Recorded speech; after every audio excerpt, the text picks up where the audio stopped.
What is going on YouTube? Welcome back to another video. Today I want to talk about hybrid reverb and how you can use it to spice up your basses. Now, hybrid reverb was introduced in Ableton 11. It's a convolution reverb with an impulse response. You can choose like its own impulse response. And what that really means is convolution reverb is instead of just adding reverb of one sound, it's adding the reverb of another sound. And the other sound was going to be the impulse response of your choice, and the impulse response is pretty much the sample that's going to be reverb. If you're not really sure what that means, if you click in to just hybrid reverb in general, your keyboard, you just drag it in real quick. And then, for example, this is early reflection. So we can put anything we want here. We can put like a drum. Okay. And I can drag that in. Now, all of a sudden, it's going to impulse response this quick attack. And what we're mainly going to be playing with in hybrid reverb is we're going to switch to blend. We don't need the reverb section. We just want the convolution side of the impulse response. And what we can do is we're going to play with the decay and the size. And that's really going to get really cool tones. As you see, I'll pull away the decay and makes it smaller. And we really want to play with smaller decays because we want the impulse response to be really small. That way we're just getting the tone of maybe another bass shot mixed into it. And I'm going to show you exactly how I do that. Now, I've used hybrid reverb in very extreme ways where I will literally make it a sound into a whole nother sound. In this instance, I'm going to show you how I fill out just a bass loop of mine to be wider using this technique. But experiment around, especially with the decay, the size. If you want to get crazy and get more space, go to the convolution side of this. That will get you really fun results. But serial, parallel, convolution, algorithm doesn't work. It's more of the reverb side. But those are really fun to play with. And they do come stock with tons of other stuff you can do as well. And you can do different triggers, pre-delay. And one other function I want to mention is this is really good if you're going to be using it layering like me. It's EQing. You can choose how much of the impulse response is actually going to reverb. So think of it as your normal reverb right here. When you can do a low and high cut, this is exactly what this function is. This is what we're going to be experimenting with today. If you do like the video and learn something new, make sure to leave a thumbs up for me. And if you like this content and want to see more, feel free to subscribe. I don't know where it's going to pop up, but you know, do that if you want to. And let's get into how I use hybrid reverb.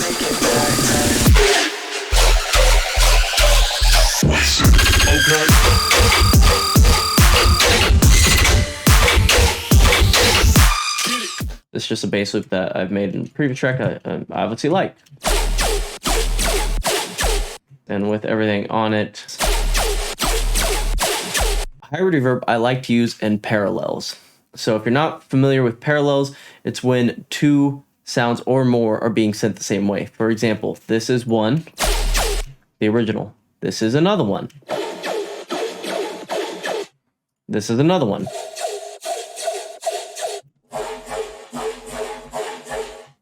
These are all being sent simultaneously once I turn them on, and the way I layer them is going to be how I use hybrid reverb. So let's dive into the first one. And we can have some fun with this. So first one, I just used this gunshot, which I'll find E.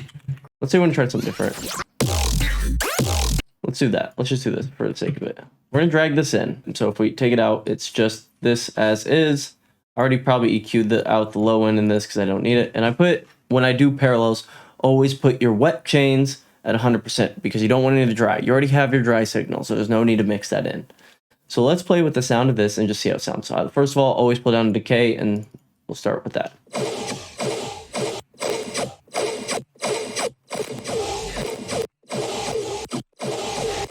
You can have crazy sound design sessions with this, by the way.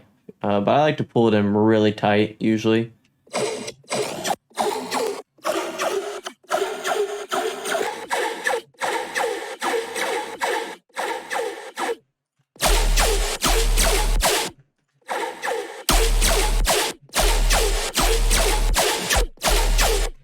And the cool thing about this as well is, let me pull up span real quick for you.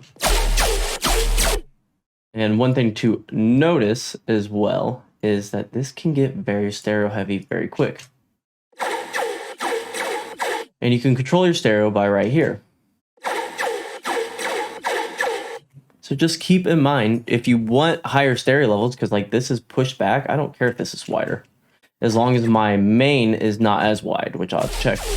It still looks pretty wide, so we're gonna pull this in a little bit by just adding, there's our mono, and now, and together, it sounds like this. So we've already added really cool width that's unique and slightly different, and we can keep playing with this, you know? We wanna go deeper.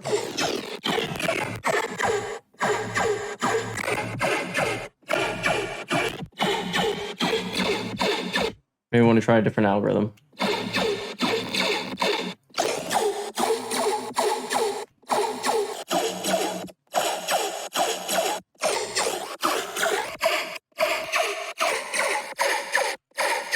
And always check. That's kind of cool. So I like that. Next, we have a Wheysted bass here. So, okay, that's what that is. And this is what it sounds like on its own. Let's play with it. Maybe we want to just affect the lower half, you know, add some low mids. You're gonna have to be careful with the decay because in this scenario, obviously if you have like sustains and that stuff, go crazy. But if you have something that's rhythmic and you make the decay too long, you're going to run into issues where your initial sound has stopped, but you almost have like a reverb filter going on where it's happening later. For example, I don't know if this is that. Doesn't sound too bad. Maybe turn it up.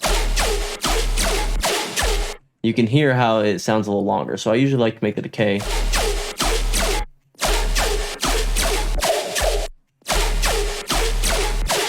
And we're gonna go back to solo. I kind of like that. I don't like that mud.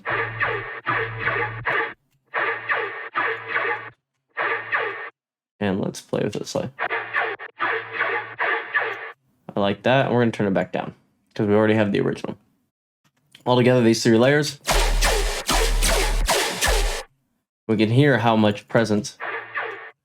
So we can actually probably make this lower.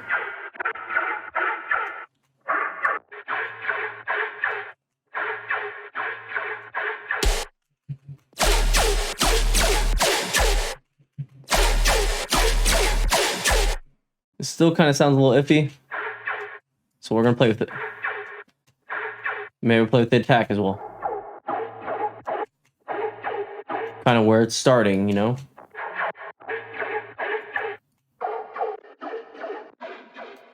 Let's get rid of convolution, try serial.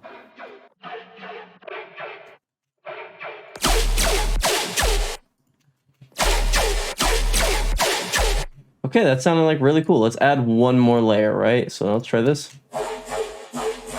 Very wide, right? So let's probably turn that down a little bit. Just to be a little bit stereo heavy, that's fine with me. And let's work on something that's going to fit. Once again, you can play with your pre-delay. So if you want to stagnate something or sterilize it, you can. A stock goes at 10 milliseconds.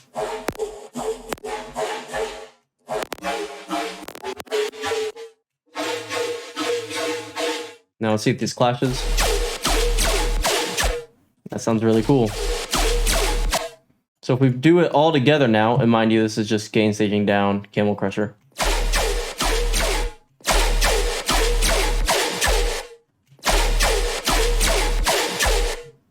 It's really cool. And now let's just quickly just put in a sub.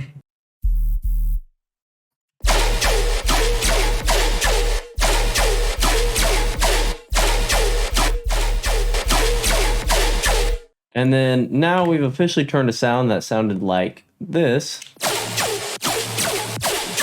And obviously we can do more post-processing, right? It would probably need a little more compression to level it out. And here's our final result. One last thing I want to mention about this is make sure you distort everything together when you do this if you want to. It just sounds so cool. So like, for example, by itself, no sub. But if you store it together, you get all the resonances and things from the certain tonalities you're creating. And And it sounds really cool. Let's get rid of it. I really think it's cool. So, you know, you take a sound like this once again.